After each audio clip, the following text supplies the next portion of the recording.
I'm sure we've all seen art like this and wondered why it is no longer produced or as common as it used to be.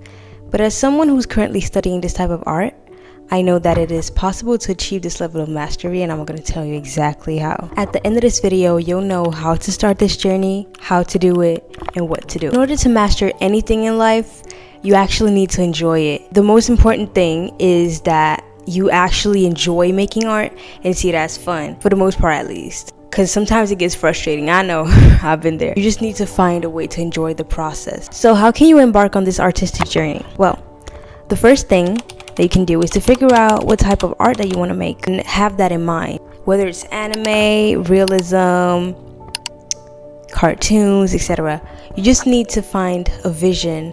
You need to have a goal in mind so that you know exactly what you want your future drawings to look like. Based on these drawings, you're going to figure out what process to use while drawing. This is important. Different processes apply for different types of styles. For example, someone trying to learn concept art, their process looks completely different from somebody who's trying to learn how to draw directly from life. So you need to figure out what your process looks like and what you enjoy doing while you're studying art. You can make this decision by trying new things and noticing what you like doing the most and base it off of that basically. So what to do when you actually start studying? Well, let's divide this into 3 parts. Sketching and scribbling, specified studies such as drawing an eye or practicing how to draw feet and hands. Third one is finished paintings or drawings. You want to do this for variation. All of these aspects of making art are good and can help you tremendously.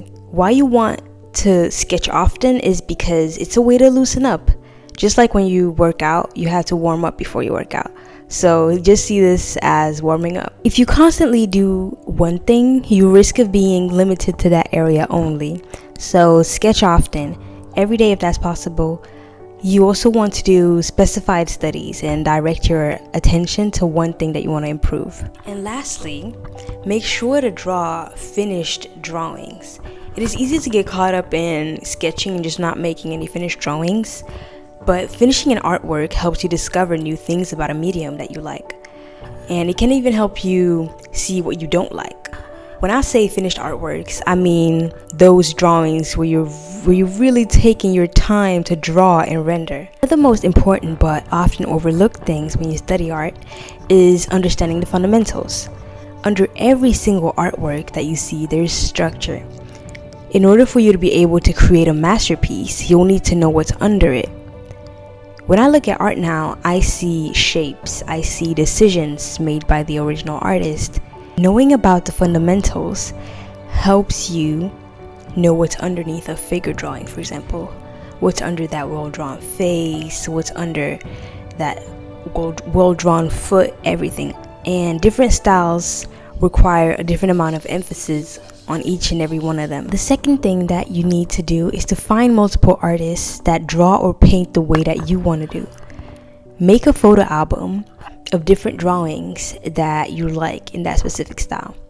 Why I want you to do this is because you're going to start making master copies of those people's drawings. For me, these master copies were Bargs in the beginning. When you first start a fine art school, that's what you do. I think Bargs really help you to know how to simplify drawing. You start seeing shapes instead of just constantly thinking about what you're drawing. So if I'm drawing a head, for example, I try not to think, oh, I'm drawing a head, but instead I think about the angles, the outlines, and doing this often helps you see the angles more clearly. They also teach you discipline because they show that good art takes time. Our first Bargs we drew took about 5 weeks, I think. And with Bargs, you actually need a teacher. I could go more into depth about Bargs as well and their benefit in another video because it's a lot. Third step that you need to take is to get out of your comfort zone. When you see something that seems hard to draw, make sure to see it as an opportunity to get better. Everything is hard to draw when you're first getting started. Just make sure that you take that step. And don't be afraid. Personally, I used to be afraid of making mistakes and failing, but now I kind of just don't care. I do it even if it turns out looking like trash. And if it turns out looking like trash, I just accept it and try again until it doesn't. Or you could do a master copy and understand how you can get better.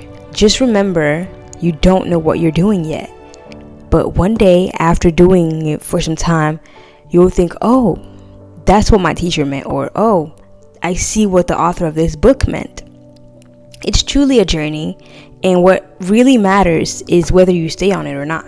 I've been drawing since I was a kid, and when I was around 12 years old, I got a book filled with Michelangelo's work, and I would always wonder why I was unable to draw like him, and it would frustrate me. And I'm 21 now, and I could easily do a master copy of his work. So now that we've established what to do, I'm going to explain how to do it. Practice efficiently. I'm sure most of us have heard the phrase, don't study hard, study smart. And that's exactly what you need to do. You want to be able to identify good art and make master copies from that art. For fine art students, we're advised to copy the works of Velázquez, Charles Bargue, Van Dyck. For whatever style you want, you need to use these copies to see better. When you really observe an artwork up close, you can see the decisions made by the artist. Some brushstrokes are confident, some brushstrokes are more curved, but it's looking at this up close and analyzing what they've done that will help you understand how to draw properly. I use Google Arts and Culture for this.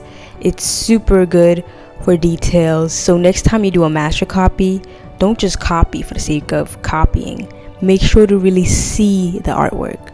Look at the angles. Look at the way they've handled their medium. Just look at the painting, and the answer that you're looking for will be right there in front of you. One quote from Michelangelo that I know of is, "If people knew how hard I worked to get my mastery, it wouldn't seem so wonderful after all." I don't know if he really said this or if it was just like somebody who just made it up and put it on Twitter or something, but I think it's a pretty good example of the ups and downs when it comes to art. Sometimes you just don't like anything you make and you don't feel satisfied at all. But the fact that you keep going is what's gonna matter in the long haul. When you find a way to study where you enjoy the process, it makes it all easier. Everything is gonna feel more smooth because then you don't focus on the result, you focus on the process. And it won't matter if it turns out bad or not. Now I'm gonna say this, I'm not a master yet, but I am most definitely on my way. I've got lots of potential, and studying at an art academy where the teachers have mastered what you want to accomplish is extremely motivating, especially when you can see your classmates and everybody just evolving and you can always motivate each other. It's a beautiful feeling. If you made it this far, I want to thank you so much for watching, and I'll see you in the next one. Don't forget to like, comment, and subscribe, and tell me your thoughts about art improvement and things that have helped you. I would love to hear all about that. Thank you. I'm not a master yet, but I am most definitely on my way.